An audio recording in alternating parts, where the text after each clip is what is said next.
पाऊट पण मस्त आहे. त्यानं पहिलाच बिल मिळालं आपल्याला.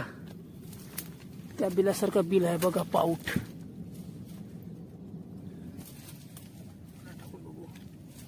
बघा चिंबोडा पण भारी आहे, मस्त लागते.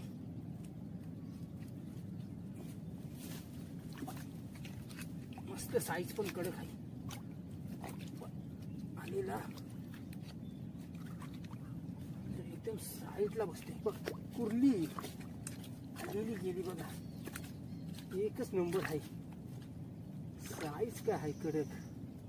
बघा शिंगडा देता असला शिंगडा आहे बघा. मस्त आलेली बघ. फायनली मित्रांनो कुर्ली कसली आहे बघा. साईज बघा आहे कडकच. दुसरी मित्रांनो कुर्ली एकच नंबर, कामच 50.